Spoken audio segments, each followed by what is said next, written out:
Good morning student. शुरू करते हैं आज की क्लास।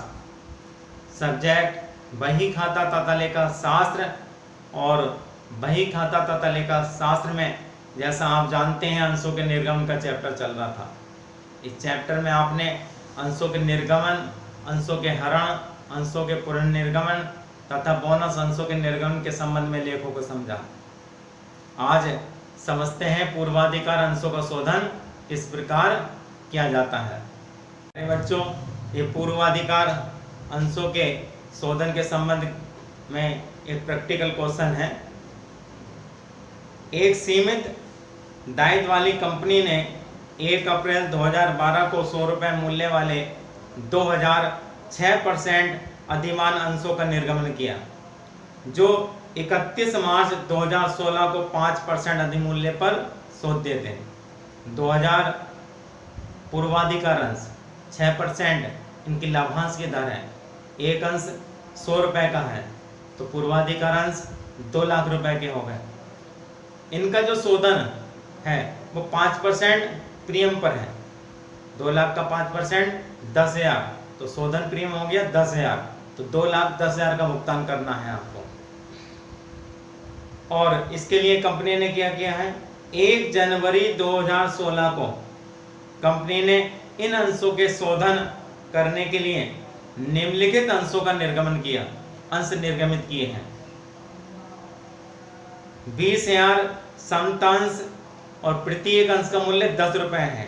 1 रुपए प्रति अंश प्रीमियम पर इनका निर्गमन किया है। सभी अंशों पर देय कुल राशि प्राप्त हो गई है। 31 मार्च 2016 को अधिमान अंशों का शोधन कर दिया गया है। कंपनी की बहियों में आवश्यक जनरल प्रविष्टियां कीजिए।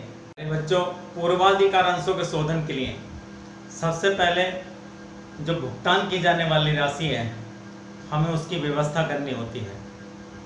और इस व्यवस्था के लिए कंपनी या तो नए अंशों का निर्गमन करती है और उससे प्राप्त जो राशि होती है उस राशि से पूर्वाधिकार अंशों का शोधन कर देती है, या फिर जो उपलब्ध लाभ हैं उन लाभों में से पूर्वाधिकार अंशों का शोधन किया जाता है, या कुछ राशि के लिए नए अंशों का निर्गमन कर दिया जाता है और कुछ राशि लाभों में से व्यवस्था कर ली जाती है और इस प्रकार पूर्वाधिकार अंशों का शोधन कर दिया जाता है। इस क्वेश्चन में पूर्वाधिकार अंशों का शोधन पूर्ण रूप से नए अंशों के निर्गमन से जो राशि प्राप्त हुई है उस राशि से किया गया है। तो सबसे पहले हम जो नए समतांश निर्गमित किए हैं उसकी एंट्री करेंगे। और उसकी क्या एंट्री करेंगे, bank account DR to equity share capital to security premium reserve account, क्योंकि यहाँ समतांशों का जो निर्गमन किया है वो 1 रुपया प्रीमियम पर किया है। तो यहाँ 20,000 समतांशों का निर्गमन किया है और एक अंश का मूल्य 10 रुपए है, तो ये 2 लाख रुपए के पूंजी होगी, इक्विटी शेयर कैपिटल हो गए, तो 2 लाख रुपए आप लिख देंगे इसमें। और 1 रुपए प्रति अंश प्रीमियम है, तो 20,000 का प्रीमियम हो गया। इस प्रकार बैंक में 2,20,000 रुपए लिख देंगे और ये समतांशों के निर्गमन की एंट्री हो गई।